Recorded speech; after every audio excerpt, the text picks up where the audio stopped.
Okay, so what I want to do today for Capstone, I've been talking about this off and on from the beginning, give you guys a rundown of the Red camera system.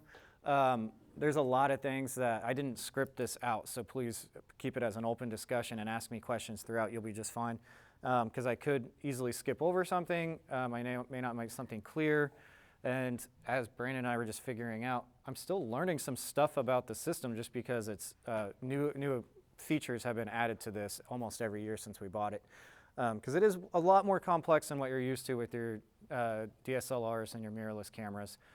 Even the C100s that Zoe's shooting with, as complex as those are for being in the pro range, they're way simpler than any Red camera is. So we'll go through some of the menu. We're not going to cover everything. When I got certified, it was 3 full days, so roughly 24, easily 20 hours of information.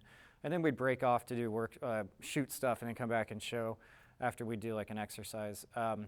But breaking it all the way down to the assembly and what some of the components are, so that you're comfortable around this system if you're working with another Red camera, all the way to just talking a little bit of our lighting and our video village setup that we have here. It's super simple, but all these things are pretty advanced. And so if you've been doing a lot of the sports stuff, some of this stuff's obvious, like running an HDMI into a monitor, but this cinema camera is a lot different than anything else we have in the program.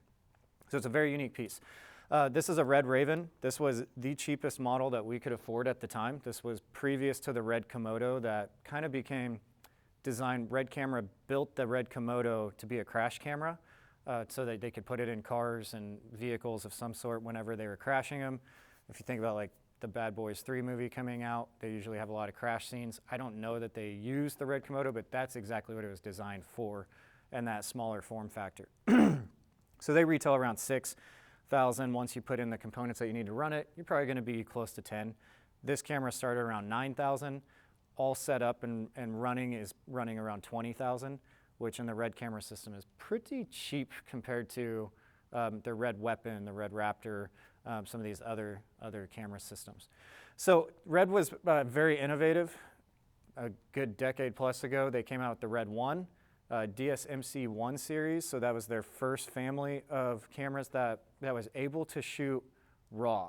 That was really a very fascinating advancement in cinema, and especially for even as it's expensive to like a prosumer that wants to use like a DSLR.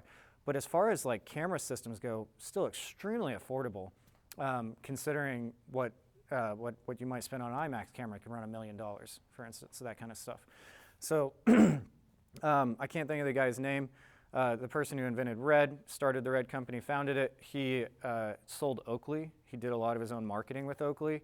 So he was a photographer in his own right. And so when he was looking at it, he was questioning why cameras and the motion industry did not have RAW options. Because in photography, you always shoot RAW so that you have way more flexibility in post, which is one of the main things that Red does extremely well, and what really made it iconic is, yes, you could do like ProRes. I often export. I often take my RAW files and create them into ProRes, especially when I first got certified 6 or so years ago. One of the first things I would do, because I'm not a colorist, is I would do a simple correction on it, and then I'd make it ProRes, and then I would work on it from there. I don't really do that workflow anymore because now, in the old days, Premiere Pro couldn't read these RAW files when I was shooting them, so I had to process them in another capacity. And we could definitely do this next week in class, where we take some of these files and we process them. And so Red did have their own software for that. But as you guys all know, Adobe updates regularly, so now I just drop them right in and start messing with them within Premiere quite a bit. Not so much in DaVinci because we just have the free version, and you can't go above ultra high def. And I usually shoot 4K or 4.5 on this. But there's scenarios where you don't. This is a DSMC 2 series, so this was the second generation past the Red 1.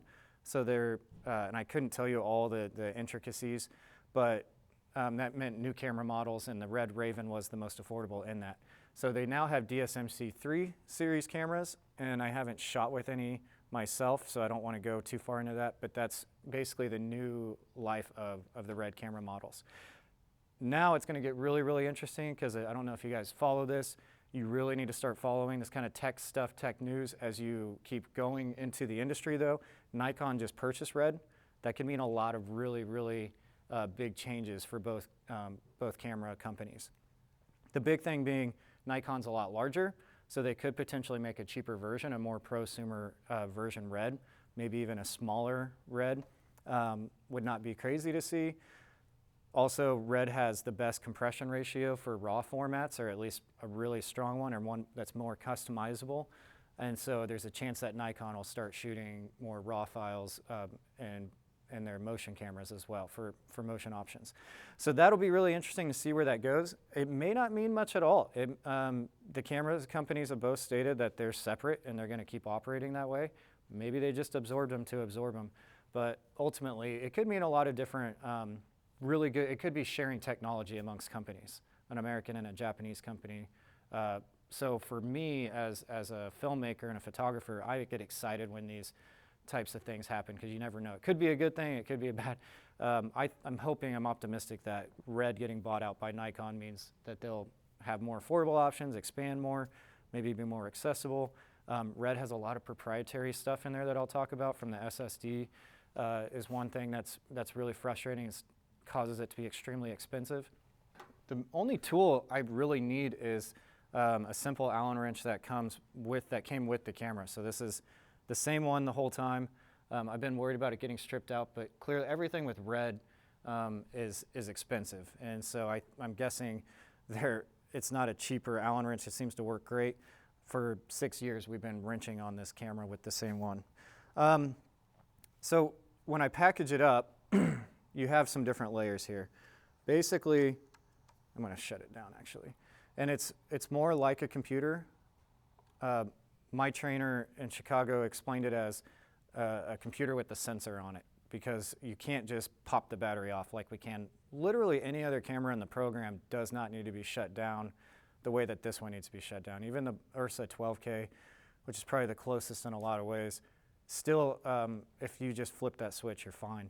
So looking at, and one of the reasons why, so when I initially got this approved by the college to purchase, we purchased this through Perkins. Basically, since we're a tech program and over 50% of our credit hours in the program are technical classes, because we have more than 50% that are technical, and because after you guys leave, I keep in touch and I find out how much you are making and that you're working in the industry, because I can track those numbers and prove that our students are graduating with a degree, going out getting jobs in the industry, that enables me to have purchases like this. I can request things like this through that Perkins affiliation. So that's why it's super important. Once you guys leave and you get jobs, I'll track that. The college will follow up to make sure that you are finding jobs in your industry. And then if you choose to go to a 4-year, then we list that. Or if you find a job, like I've used Porter Irwin as an example quite a bit for this class. Now he's in the construction industry. It's not affiliated, but he needed a degree, and so that still helped him. It doesn't count the same though for me. Like if Adam goes and works for KBCH and I can track that he has a salary coming from them, then those numbers are what supports us utilizing Perkins as a resource. All the way to, we bought the camera through Perkins, and then my training was paid through Perkins, and at that time a portion of my salary was being paid through Perkins as well. So that eligibility is really important. And if you're like Colton, you're talking about going into the education side of the film industry, you'll need resources like that, because the college itself, like I didn't have the money in an account to purchase everything I needed. And on top of that, I did not have enough money to request all of it at once. So this was the most expensive paperweight sitting around the college for the first few months until I got other pieces added. So I started with the brain. And I haven't gone into this in a while. And it's good, I think, to do a full breakdown on occasion, because we have layers here talking to each other, to the brain where the sensor and everything is being housed in there. Well, all the power source is coming from these plates that I had to get approved at different times as I continued requesting through Perkins. And then I believe we've also bought some smaller accessories through like our program funds. So That was something nobody explained to me when I was in school was, okay, here's the light, it's really cool, but also where did they get the money to buy the light? And that's always been probably one of the biggest parts of my job, and a huge part of the industry is I have people that I'm connected to that their title is purchaser or buyer, because literally what they do is they handle equipment all the time. They may not even run it, they just might be the one ordering it. So we have these different plates that connect into the brain that enable us to do different things. I'm gonna let you hold that for me since I don't have a good area to set it. Now at one point, and this was a long time ago, and we figured out what the problem was, we thought the red was having issues, that it was just because it kept shutting down on its own, which again, it really does not like. What was happening was these plates weren't quite screwed all the way in, and they weren't connecting through the magnetic strips, and that was causing the battery to be disconnected from the back here. And so again, with the red, that's really, really bad. With the EVA1, we have a battery that gets loose, and one of the big ones that's not Panasonic, and when it kicks out, it stops the recording, but it doesn't mess up the camera functionally for the long period of time. In this case, it really messes with that system. It's kind of like yanking out a USB without ejecting it. So we have our various layers, and this became an issue. We got the brain, we got the LCD monitor, I think it's 4.5 inches. We did not have the EVF, the electronic viewfinder yet, that was most recent purchase. But we had like one SSD card, the handle, the monitor, but we did not have anything to connect our batteries to. So yeah, go ahead. How sensitive are these pens, I guess, touching or worrying about, like? Yeah, you don't want to get your break. you don't want to get your oil on it though from your fingers. That's the most that's the big thing. They don't. I've never had one break. I'm gonna put it that way. But I often keep all of this together. I usually don't take all of this apart. On this first piece, we got this second. I think we had that one first. So we were able to hardwire that system in because we had this plate. This was the first one we purchased, and it has a gold mount battery connector to the back. And that's where we have our Anton Bauer. Doesn't have to be Anton Bauer, but we have 11 of these, I think. That's our preferred right now. Gold mount battery pack. These things are capable of a lot, and they're expensive, but they also, you can USB out of these, and I could have a separate monitor running. I can use this on the Canon C70 I shoot. We can use them on the Blackmagic 12K. We use them on lights. So they're very versatile. That made us want to buy the gold mount because we already had such an investment in the Anton Bauer before we bought the red. They do have V-mounts. I think V-mounts are probably a little more popular. This shoot last summer with Jake's team, okay. Nathan was running everything off of a V-mount, his whole system. He was running monitor off of it. He was running the camera off of it. And so that was like half your job was to switch out, run and grab him V-mount batteries, basically. Gold mount's the same thing. Personally, I don't have a preference. I've just been around gold a lot more, but I do notice accessory-wise, I see V-mounts a little more options for V-mounts, specifically when I was shopping for my C70. Okay, so we had that. Then we were able to put on the V-mount or the gold mount battery as well as hardwire in. That was all our capabilities at that time. Today, when we show our reference, we'll be running out of the HDMI. This didn't get purchased for like 18 months after or something. It was like a good 1.5 years. So basically, we'd all cram around the camera and look at it. COVID hit, and it made a pretty good excuse to spend. All of these are like $1,200 easy. They're always expensive. Everything with the red is expensive. When I put this away, I leave these two on. When I put it in the case, we had a case that by Jason Cases where they buy a Pelican, the company does, and then they laser cut out for that specific red Raven. Awesome to have. I do not like, okay, it's really great for the camera. It's the safest way to transport it. Our EVA1 has one. Our Blackmagic 12K has one.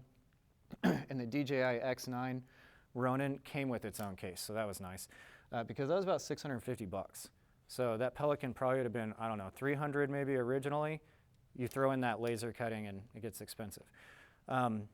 Making all of our stuff with it an investment. When I travel with that case, I take the LCD monitor off, I leave the handle on, and I take the EVF off, the electronic viewfinder. I leave these attached, so it's basically just a little box. So we'll put these back on. And that's what is really one of the good experiences for you guys, just to kind of see how this is, if you can do this one, none of it's rocket science, but just helps someone shows you. Someone want to do this, Colton? Oh, what? Just have you, Yeah, just screwed them. yep. How Just, many of those attachments can that get up to? I really don't know, because for me, what's nice about these professional models, I'm just getting you started here, and then I'll let you, here you go. So it has an SDI and an HDMI. Both are really important for us. SDI sends a better signal, like a little higher, it can send more information from what I understand. And the other thing is SDI locks in, where HDMI typically does not have a locking option. So if you're running a major event, you just don't want to have that ability for it to fall out. I see a lot of people say if it's not SDI, then it's not professional. There's a lot of pompous people in the industry too, though. What's sync and control for? I don't ever use those. I believe this has to do with like time code, Oh, okay. things like that. And because I don't use that, I use a clapper and I sync in post. Okay. This is not to say that time code isn't important. If you have a 20 camera shoot on like a game show, then you probably need time code. Otherwise, you're syncing all that crap. Let's go ahead and put that other one on too. Is there an attachment of this that like kind of combines those? Like it would have the Anton Bauer attachment with the SDI HD? It just depends on, so we bought this one knowing for our needs, not realizing, well, of course, the Red has no way for us to send a signal out outside of recording and then pulling it later. So as we understood more, this is where you get very customizable in these professional models. My C70, I can show you guys, go ahead and put that one on, and someone else can if you guys want to. You can feel free to take it apart and put it back together too. Go ahead.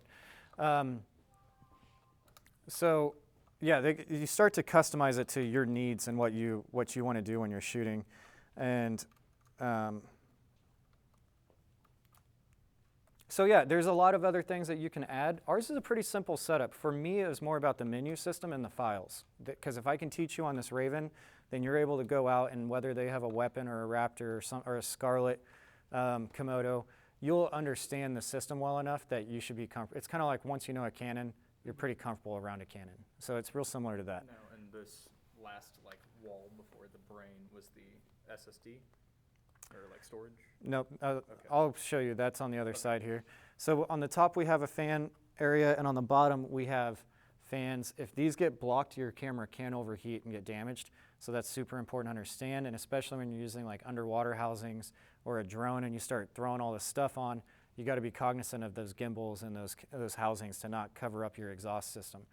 Not something that you see on other cameras or some of the other cameras in the program quite so much. Definitely not this large. Does it get hot easy? Is this like a very one camera, or is it? It doesn't overheat like the R5 was before various updates, where we were shooting 8K and it even just 5-10 minutes in 8K in the studio and it's just boom, it's like got to kill itself off. And if you were in the sun, it was pretty much doing it no matter what. I haven't had overheating issues a lot. Shooting the national championship game, I wanted some really high quality 4K 120 frames per second for highlights and the football game. And so I had a poncho because it was raining, sprinkling. So the humidity got bad. We were in Little Rock, Arkansas. I was like just dripping sweat inside my poncho because that was basically my waterproof housing. And that caused it to have really, really bad delays. So at one point, I was having to push record when they were in the huddle. When I heard him say break, I would push record, and that way, by the time it started going, I was missing my shots because it was taking so long to gear up. Now, the camera also takes a while to fire up. So if you're doing something like nature or sports documentary where you can't control your environment, then you have to be cognizant that, let's see, I'll go ahead and fire it up for you and show you how long it takes here. I timed it once. I can't quite recall what it was. So if you're trying to get this bird flying by, you are already way out of luck at this point, right? You've missed 2 football plays by the time. So that was why I couldn't turn it off and on as I would rifle through batteries and media. I had to be really careful about certain things like my compression ratios, what I was able to, my positioning for my composition. Like I had to think about this stuff pretty thoroughly during the football game because so much of it was out of my control because of the other things that the camera is super powerful with. It's also by far our heaviest camera. So for the football game, this thing exhausted me, I would say. Did you have have it on the monopod, or were you? I did go monopod for some, but I went handheld with a lot of it. And since I was shooting 120 frames per second, as long as it would allow me, by the second half it couldn't handle that anymore. It was really wearing on the system pretty hard. Between the humidity and the heat and then the rain and just running around, I really put it through its paces on that game, but it was worth it. We got some really great shots. So you were asking about the media, just to stay on the structure of the device itself. On the other side, we have our SSD. I'll hand this around real quick. This SSD is about $1,200 for that 120 gigs and about $2,500 for the 240 gig one we have. Very pricey. I couldn't tell you what it still costs because after I bought these three, we found that was enough for us to dump media and keep going. And I don't do a lot of interviews with the Red. Most of the time we shoot with the Red, it's planned out shots, rehearsed, ran through. Not to the extent that film, like shooting on 16 or 35 millimeter, where we rehearse the hell out of it. With this, it's not quite that much, but it's still very calculated. It's very seldom I shoot like a whole football game. I bought a 256 SSD or SD card the other day for like $30, right? So for half that, you're in the thousands. It clicks into this slot on the side. So basically what it was saying was the camera is recognizing, it's pretty quick. Sometimes its connectivity works fast. What the camera was saying was it recognizes that there is now media inserted and it was processing it. So let's just stay in the media realm for now. I'm going to be pushing this button right here so I can switch over and see what's on it.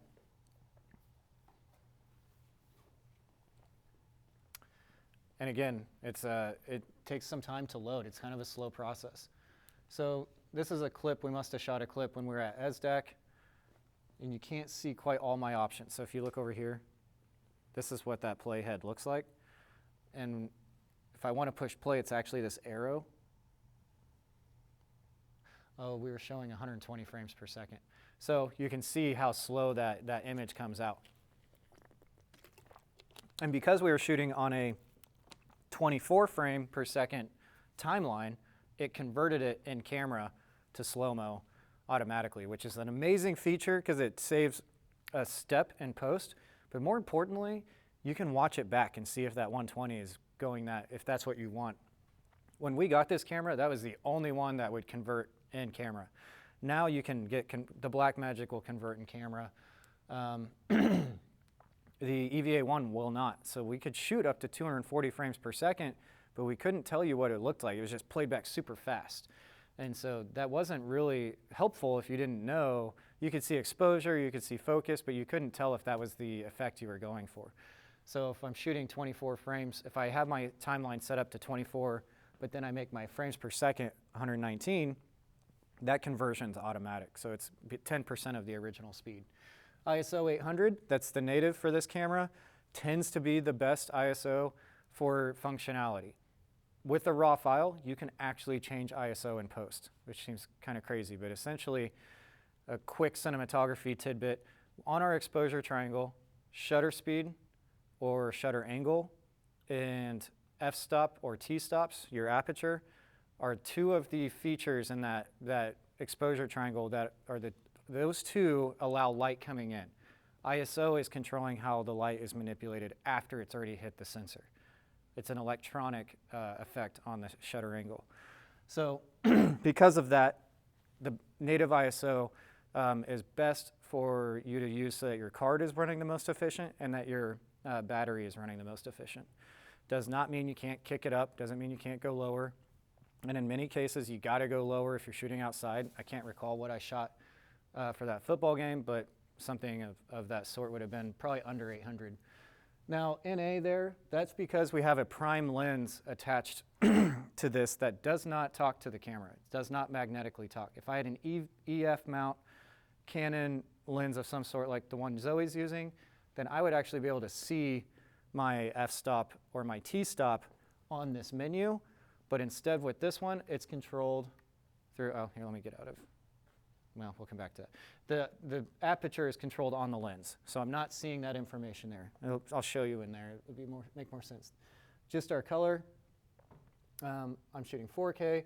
That 13:1 is very unique to Red, and this is what I assume Nikon bought red for. That's the compression ratio of the file, a 13:1 quality, depending on what frame rate you're in and what format you're in. This can go all the way up to like 1/130th. If I'm doing an interview, I'm probably going to be at like 115, 118 because it's going to be longer. But if I'm shooting a scene that I want to add special effects or green screen or something, then I want to go down to like a 1 to an 8 or a 1 to a 5, and that file is going to be a lot larger, but it's going to be the highest quality. So your time code, here's the battery is at 14%. This would be audio if we had any. A lot of times we don't record audio. The camera can record audio in higher frame rates or variable frame rates, but you have to select that and turn that on. For the longest time, I didn't even think you could. When I got certified, I'm almost certain they told me that you couldn't, but this camera has so much to it, I wouldn't be surprised if I understood it wrong or if they told me incorrectly. The SSD's at 22%. We filled quite a bit of it, so there's 22% of that 120 gigs left. This stuff I won't go into right now. This is running our temperature. That T and that E, if they're not green, then you have to run through and calibrate the camera. And that yellow is okay, just like stoplight. Okay, I can run yellow, but I'm not going to get the best quality on my camera. If it's red, you have to register this camera with the temperature in the facility and the atmosphere. And do you have to do that every time? Or? That's a really good question. So like a lot of people who shoot in the Arctic, they register those and then they save that file. They save that. Oh, we're not wired in. Will someone grab me a Anton Bauer battery? So yeah, that's a great question. You can save temperature profiles. I have one saved for the studio. The difference with the studio though, the studio fluctuates. But like my house, if I can keep my house right at 70 or something, then I could register that the day before. So I'm not doing that when I have actors and crew coming in. Your production team can, thank you, your production team can register the temperature in the room previous to going if you know it's going to stay the same. And I do that occasionally. Normally though, because I do a lot of nature, the football game for instance, even though we shot there for 3 days and shot previous to it, we still couldn't guarantee that the temperature was going to be consistent. All right, let that fire back up. Yeah, it's a great question though, because you can, and that might be your job as an AC, director, cinematographer, may not even be in the state. They might still be traveling in, and your job could be, you could get paid to go to the location a day early and set up all of that, register all that. And a lot of times the assistant camera is expected to do a lot of these things, so that cinematographer, DP, whatever, doesn't have to worry about that. You make their job easy, you make their life easy, they will love you for that. So Landon Eilert, who you guys, many of you guys worked with for state basketball, he took this. We have the 7 trainings online where I cover a lot of that menu system and all those things. He watched those. We worked with this. We actually were doing this at the championship game in Arkansas in the hotel room. He got a gig with a company out of Texas. They were shooting a red weapon, I think. And so we took the red out, went through the menu, explained everything. He was just supposed to be there as a PA. Once they saw him, he could assemble the red. He could set up the compression ratios. He could go through the menu up here with confidence. They saw that, and by day 2, they were letting him shoot. They were letting him, the PA was running camera, which is a significant increase in pay, responsibility, all that stuff. So just being familiar with the system can absolutely open up some opportunities. Okay, we were in playback on the SSD before that died. Like I said, we'll jump around a little bit, that's okay. There's so much to cover. Mainly I want you guys to be comfortable, so if you want to check it out, you could take it out and you could, go screw with it from that point. All right, so we had our clip, 120 frames per second. And if you look here, push the arrow, how slow that is, it's pretty cool. I can see time code running over here. Now, there's a few things within this menu that give it more of the feel of what I would say would be kind of the computer, and it's not displaying up there. So if you want to come over here and look, we have a couple of interview clips. Another one where I can, if I select these clips, this is where I get all this really interesting information. I'm a nerd about this. This metadata is the kind of thing you want to get comfortable seeing, reading, knowing what it is, because that's what will separate you from being a student and a professional. So at the top, I see the clip name, I have the date, and I have the runtime. So I have red code raw, time base, like I said, 2398. This is my project setting. Then I have my frame rate, 120. That's why it's slow-mo. Then I have my format. I'm in full 4K FF, which means full frame. I'm using the full sensor. You can letterbox these. You can do different stuff. And if you shoot really wide, if you do the ultra wide, then you can actually, because it's not gathering as much information on the top and bottom, you can actually run higher frame rates sometimes. There's things that you can do to manipulate this to get different things out of it. Then if you go down, I got duration, frames, I got time code start, time code stop, ISO, Kelvin, and tint, basically what we're seeing up here in these different areas. This right here, we call our goalpost. Just like in football, you want all this information to be within your goalpost. This is your dynamic range, okay? Your lows to your highs and in what color. So if I'm too far left, then I'm losing that information from the darks. If I'm too far right, then it's blowing out and it's too bright to gather that information. So I want my image within these goalposts. Since it's moving to the left, that's telling me it's a little darker, which I could probably tell because just looking at her shirt, you can see how grainy that is. So it was running a lot of frames, so it's definitely letting less light in. So it ran on the darker end. Not bad though. If I look at this one where we were interviewing Joe, I got to load. I have to click load, just like I said, basically a computer. So this is a little darker. See if I can. And if you look at our goalposts, we're still within them, but we're pushing the ticket there. Pretty dark. But for me, as DP on this, his image looked nice and it was in focus. It was lit well. Or it was lit well as far as like the placement of everything. I would have just wanted more light because you can see kind of the graininess in there. And I don't like a lot of grain myself. Some people love it, specifically in film. So I probably would have added more light just so I could have a little better exposure and try to get that more towards the center. And then also, we were shooting this one in 8:1, so it'll be higher quality. But you can see my exposure is much better here, much more balanced. And that interview was really impromptu, but we had the sun shooting through, so I'm actually using natural light for the whole thing. You can see I had a lot of light because look, that's all the way in it's still pretty sharp focus all the way through, that grain elevator in the back. And this one being an interview, I stopped that one back down to 12:1 on the compression ratio. So it's a little lower quality, but I knew I was going to be talking to him for a bit. So I'm going to go back on the bottom left here, and we're going to go back into the camera. Get out of the play mode. And so this is where we'll talk a little bit about, so because I have the NA right here, again, that is my aperture. And because it's on the lens, it can't read, it doesn't know what I'm doing to it. Now it understands that I'm too dark. It can still read the information from the sensor, but the camera doesn't know what the lens is doing in conjunction to that. So if I open it up, the lens is capable of seeing if I'm in focus. That green is telling me that it thinks it's in focus, but it still doesn't talk to the aperture. I can't adjust aperture in the camera. But yeah, so you can see with the goalpost, let's go back over to our subject over here. And we can see with some of this information that it's pretty decently lit. Actually, that's weird. It's not something with the HDMI here, because over here, if you guys want to look, it shows that balance. It does have a lot to say about having a good monitor and making sure that you have good cabling. You don't want to have cheap HDMIs and SDIs.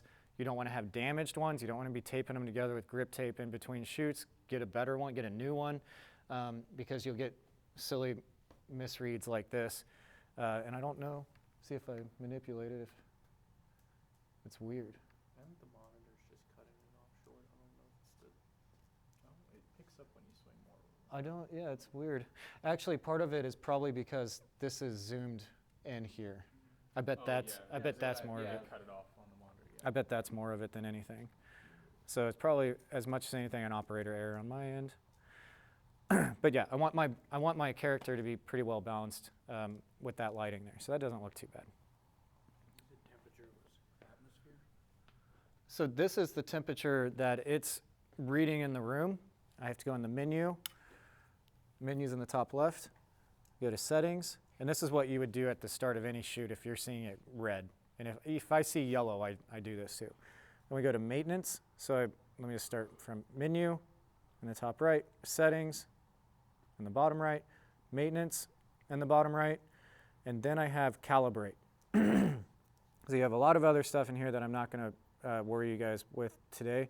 But if I click into that calibrate, this is where you asked Aiden about saving it. And this is how, in my in-camera settings, I could just select one of those. Like a preset? And so like the top one is studio, but if I want to make a new one, I can create. And I could do, I'll just do manual. It didn't work earlier. It had an issue. Sometimes it will fail, and that can happen. I need to tell it, I leave number of captures at 1, but then I want to tell it either to go to my default exposure or my current exposure. My current exposure is 119 frames per second. So if I want to keep at 119, then I'll stay with that. I just start capture. And then I'd click OK, and then it can take 5 minutes. If I do an auto, like if I do it the really thorough way, it can take an hour. This is why you really got to bank some time. And this is a lot of the reason why, okay, we're shooting this cool thing, and I go use the EVA-1, or I even use the C100. There's less work to do with those things. My C70, I flip that thing on and I'm shooting. Like if I'm going to do nature or sports or a documentary with the C70, I'm going to get more of my shots.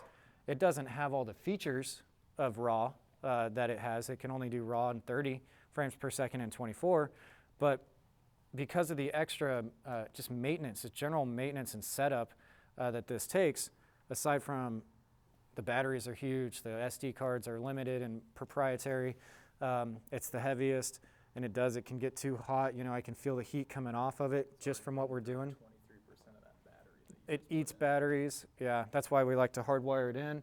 What kind of pop-ups Like does it this. have for overheating, or is there any like way to tell that it's about to? Now, if it's bad, it will. It can shut itself down as a safety mechanism. The R5, same way. The R5 will tell you, and it'll warn you, and it'll warn you. And then if you're still continuing to shoot, then it will just shut itself off. And I find the CF Express B cards and the batteries coming out of that thing are like so hot you can't hold them. It's crazy. It can't be good for the internal system. Just a quick like pop-up, like hey. Just like a red temperature flag, high. yeah. Okay. And on the R5, what was really fascinating, because like I said, you guys need to follow this stuff. The CEO of Canon admitted that they put that in the system, and it was because the R5 had 8K RAW, 4K 120 frames per second, like crazy features, why I bought it. And with all those features, it was basically cutting into their professional camera market. So they added kind of like I almost call it like a governor on a car to not, like, yeah, the engine can go faster, but we're not going to let it. It was like Canon intention, yeah. So, and it was pretty apparent. They did that for their shareholders, and it was pretty apparent that it was intentional.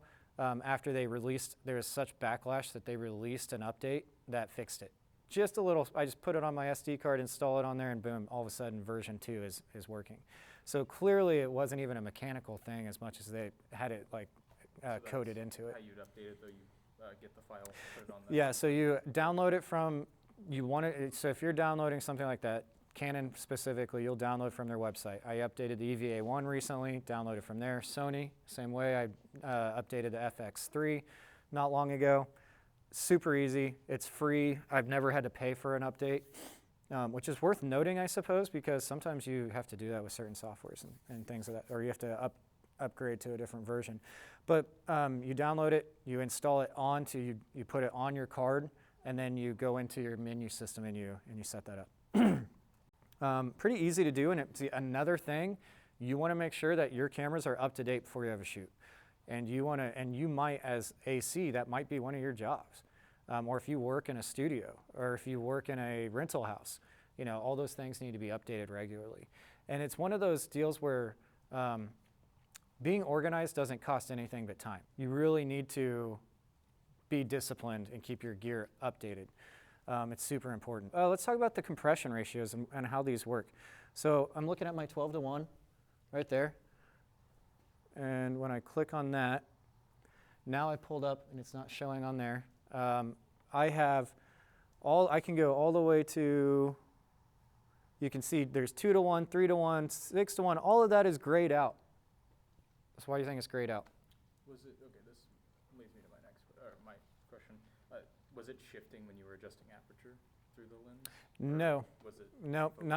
not that. That did not affect anything as far as compression ratios go. So that's a good question. Now, 7:1 is the max I can do, a 7:1 compression ratio, which would be the highest quality I can shoot. But here's the important things to look at. Frame rate and format are going to heavily affect what you're capable of doing with your compression ratios. So the first thing I have is, let's go to my project time base is 23.98. And I want that to, so I'm at 23.98, and I'm at, then I'm looking at my format on the top right, 4.5K widescreen, 4.5K full frame is the largest format I can go, or 12K, can do just that, 12K, 8K, 6K, 4K. I don't even know if it has 1080 as an option. The C100 can only do 1080 and maybe 720. I wouldn't use it, so I don't think it does. Maybe it does. The R5 can do up to 8K. That DJI X9 will do 6K. So our cameras have different formats. The largest format is great for things like sharpness, but it doesn't necessarily mean that it's going to be the best image. So Arri is big on this, and the Canon or the Sony FX3 and the FX6 too. They only do 4K, but they focused in on that format and made it really sharp, really quality. So it's a really nice image. I mean, even my GoPro does 5.3K. So having more format isn't always the best thing to worry about. It's nice, but also when it comes into dynamic range and how many bits you have within that image, the color depth is really even more important than the format. But and that being said, I don't typically shoot under 4K. Almost everything I do is a minimum of 4K. But like my Canon C70, just bought it. It's an older model. It's a 3-year-old model, but it's been updated. It's had 8 software updates that I know of in 3 years. So because of that, that camera is still really awesome. 4K is plenty. I don't need it to do 8K to do 95% of the work I do. So when I'm in 4.5K, 23.98 on my frame rate, my compression ratio options, I can go all the way down to a 3:1. It's pretty nice.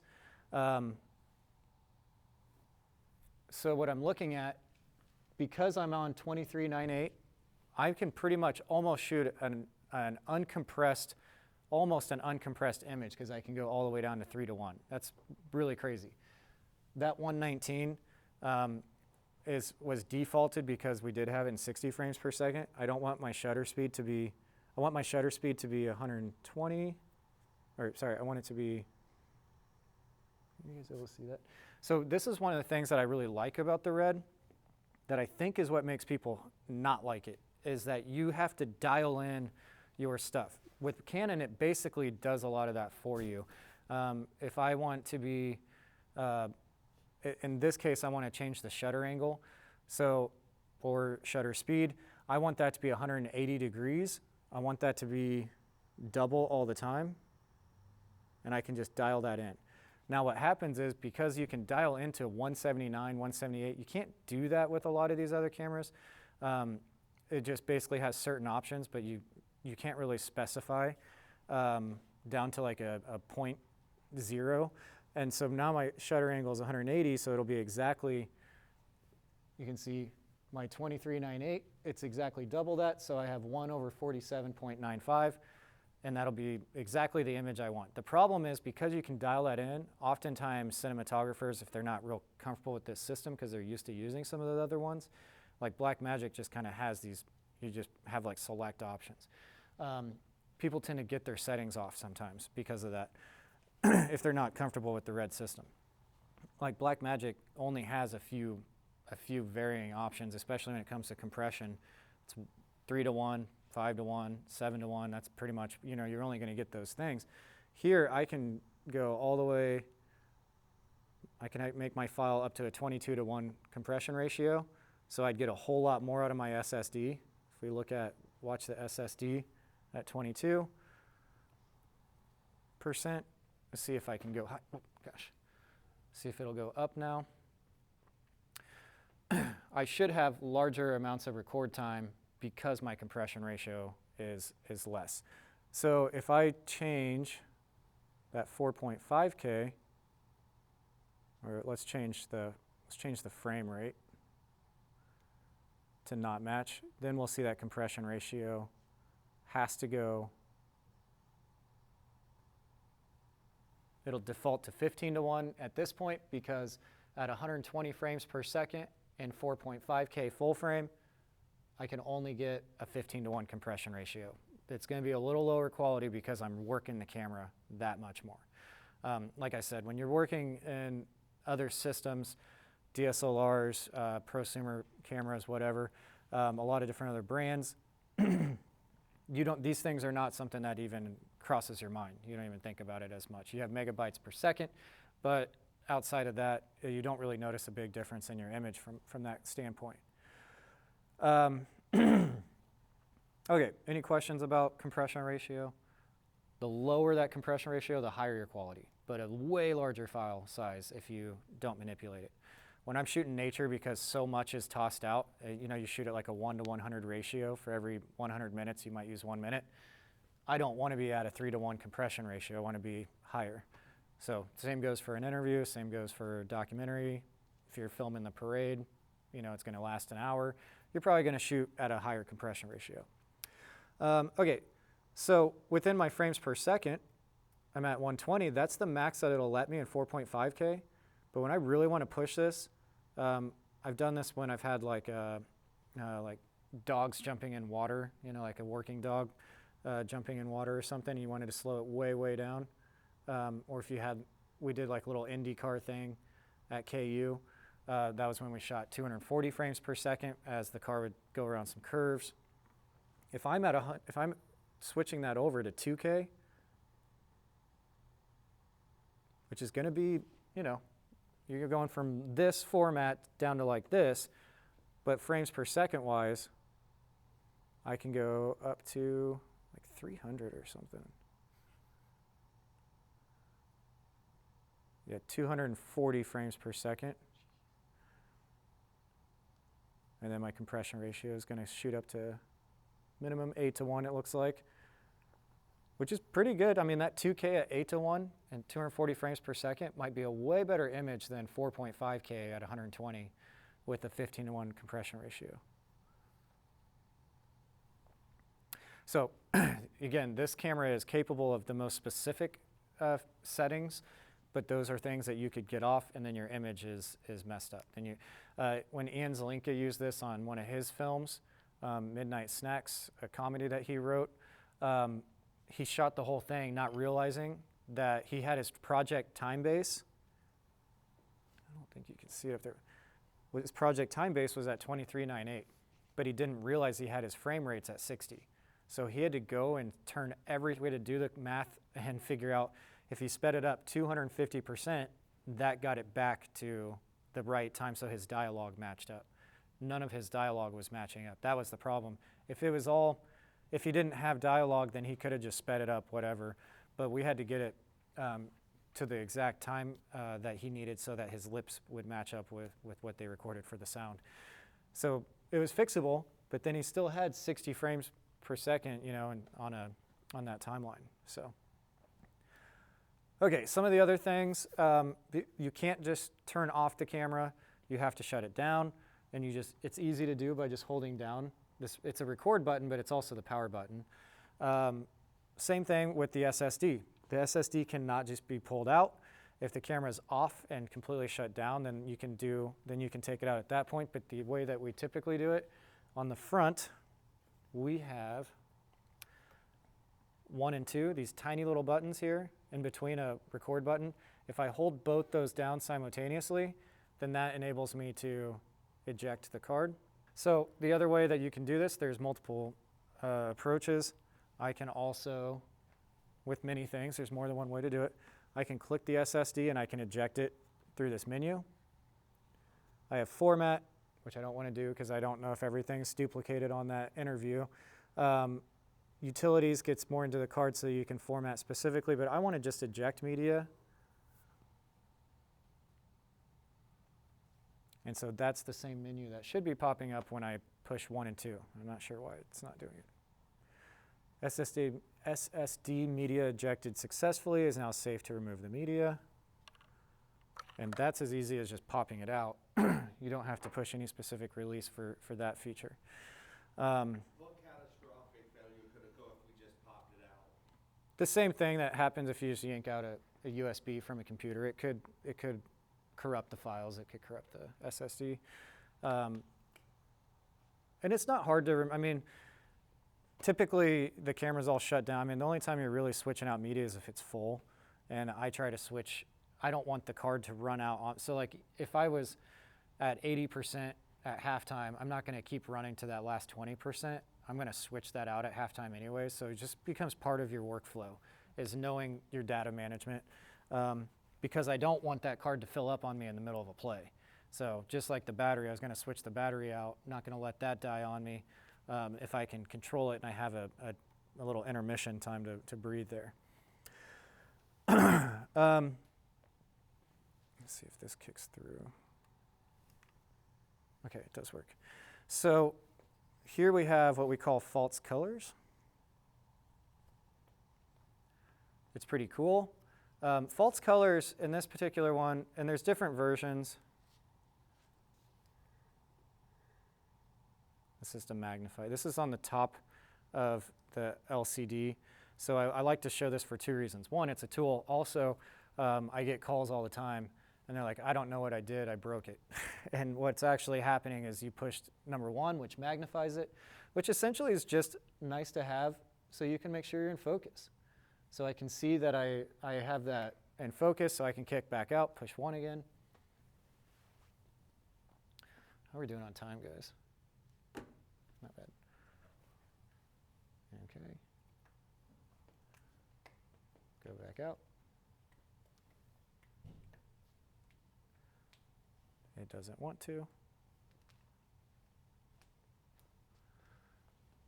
You can see sometimes it's finicky. It's getting really hot too.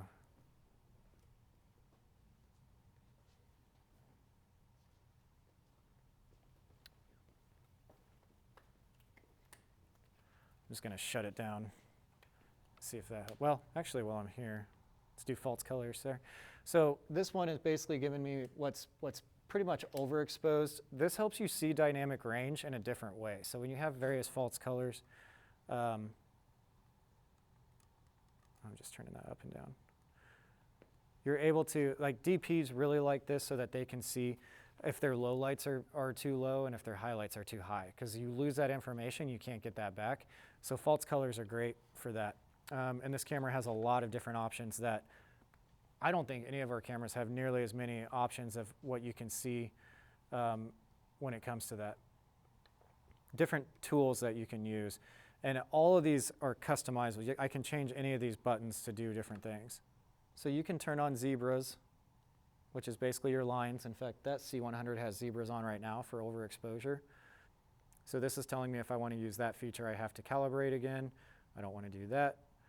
This is definitely why you want to be testing it before you hit the field so that you can see what all is going to work for you and what's not.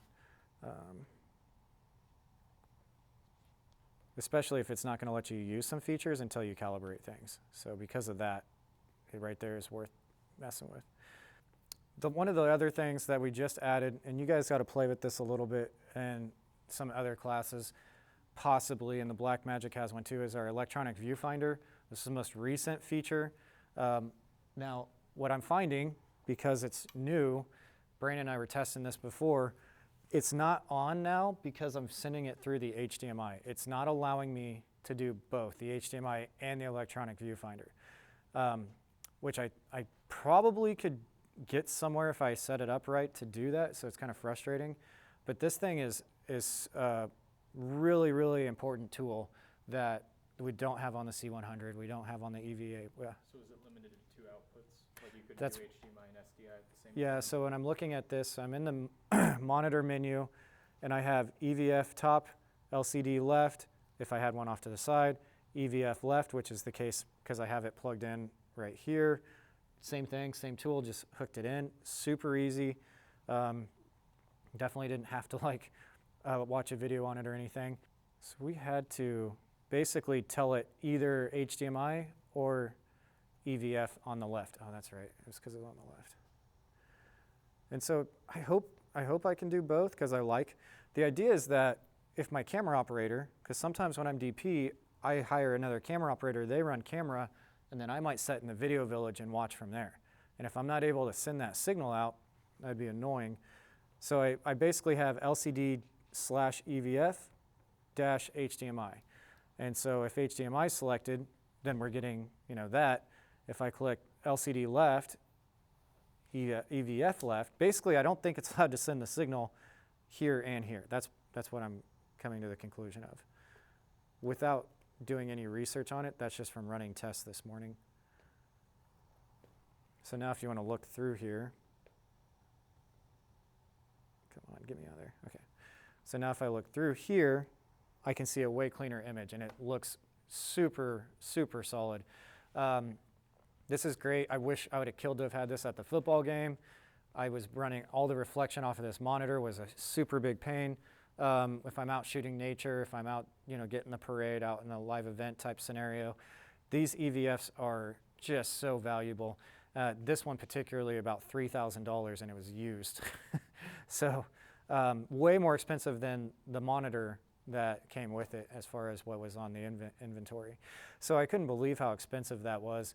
And it led to me not purchasing one for a while because that's literally the cost of like 2 of our DSLRs or even 3 of them now.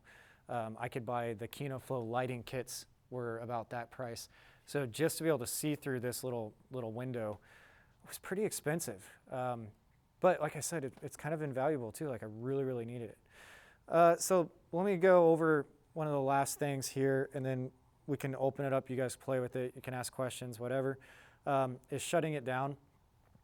You can hold down this button to shut it down, but like if it's doing what these buttons over here, if things aren't working, like I've had issues with the red plenty of times, then you want to know the other option. So if I go into menu, yeah, I don't know, the menu's not responding very well. And like again, so I was at a gun range this summer shooting with this for a variable frame rate project that for examples. I'm just going to hold this down. So when I was shooting in 120 frames per second in 4K, the entire time, it would never show me the record button. So I didn't think it was recording. I thought it was broke. But then I went into the playback, and it was gathering those files. But then if I went to like 60 frames per second, then the record button came back. So it probably, is worth, I probably just need to send it off to have it maintenance and repaired by someone who is a better engineer than myself. But yeah, the camera is really pretty cool. It's exciting to like be able to have all these features, but if I can't even eject with the eject button, for instance, that's frustrating. And I'm gonna grab the camera.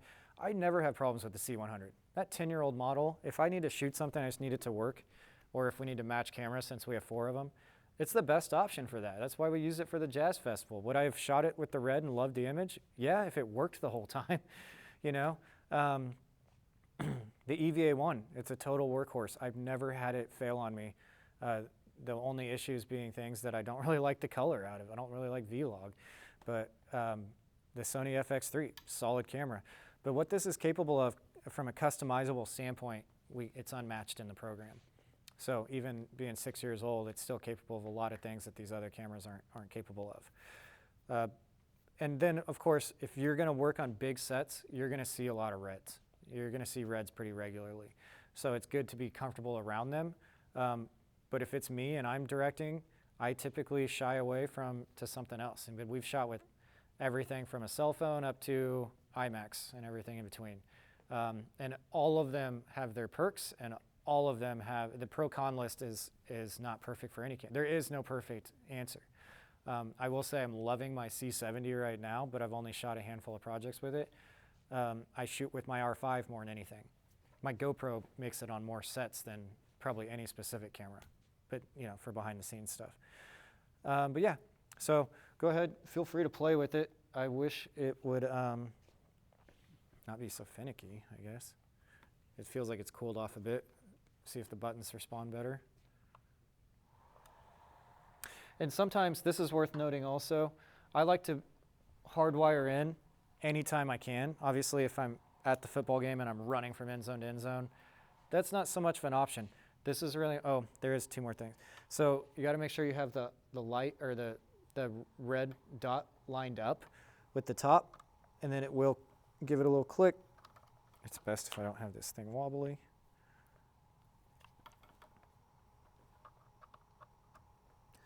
And it actually had, well, let me just show you. You can't just pull it out. I see people do this a lot with power. It is made to lock in intentionally. So it does have a little give where it pulls these barbs back when you do so. So that's one thing. Here, let me hand that to you. And there's two, so if you plugged in, or right, these are the same? So what happened was, yes, they both came with the power option. Because you could live without one of these potentially. So if I'm not needing the HDMI and the SDI, I could take that out and save some weight, yeah. That's why they both came with it. I was gonna ask, would it be able to charge a battery if you plugged in? It will trickle charge. Okay. So this is the same thing as if you're like airing up a tire and your compressor has no air in it and it's turned off, then it will yank air out of the tire. Well, it's got a channel. It's going to be moving information one way or another. And in this case, if the battery is plugged in, camera's turned off, and you leave it overnight, it will slowly push power into the battery. But it's not an efficient way to charge. For instance, that Anton Bauer charger, we had a different one. It went bad, and we couldn't get it approved. Nobody approved. The expense was like $900 to fix. These Anton Bauers are an expensive investment. And so the only thing in the building that would charge these things for a period of months there was like the cameras themselves when they were plugged in like that. And then the power light's yellow now. Is that just because it's low? Yeah, I believe so. It's flashing at me, I think, because of that. It's already almost through another one. Then another thing about these batteries, so it's best to let them run all the way down and then charge them up. And what we do that's really inhumane to them right now, you're supposed to leave them on the charger. They balance on the charger, so they're supposed to live on there. You're not supposed to pop them off when they're done charging. You're supposed to just leave them on. So if you go to a studio that is going to be, like if you're in like a professional studio, all these batteries are going to be sitting on something, usually charging. Not even charging, just balancing and sitting there, and it extends the life of them. When you charge them all the way up, pull them off, charge them all up, pull them off, that causes them to die off sooner. Because you can actually send these off, and because this battery is so complex, they'll take it apart and fix the components in there, and so you can have these refurbished. You can buy refurbished. The other thing that this one has that none of the others do, here I'll pull that out for you, is just because we don't need the power for this, is the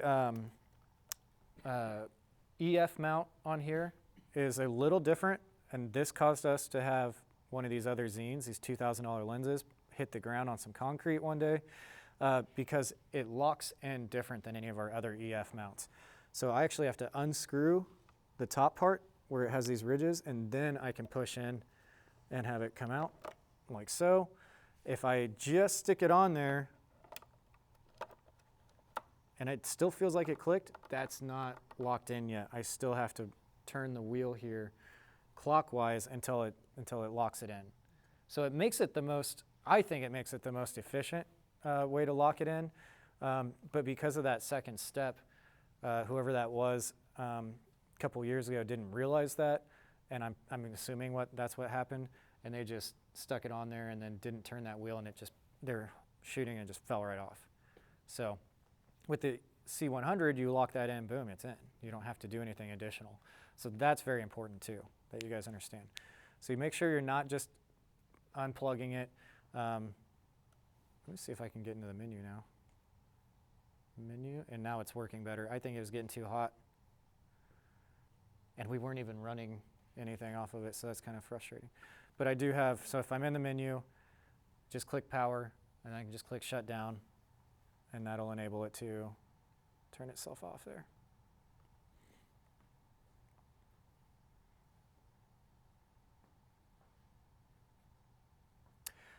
So it's, like I said, super powerful. It's capable of shooting, really awesome image quality. And probably the most options as far as frame rates because of the variances. The Blackmagic will shoot really high frame rates. The X9 will shoot really high frame rates too. Heck, the GoPro does 240 frames per second in 1080. It's crazy. But you're still limited. It's still horrible in low light and all those other things. So a lot of cool things about this camera, but mainly the reason I wanted it in the program is so that you guys would be comfortable around a professional camera when you get on set and you see a red. And Landon is the perfect example of jumping from PA to cam op by day 2 just because he was comfortable around it. It's not, and don't expect like I got hired as PA by a company out of Dallas and all of a sudden they're gonna, let me be camera operator because I watch these YouTube videos. But you're certainly not going to jump up there without proving that you have that knowledge.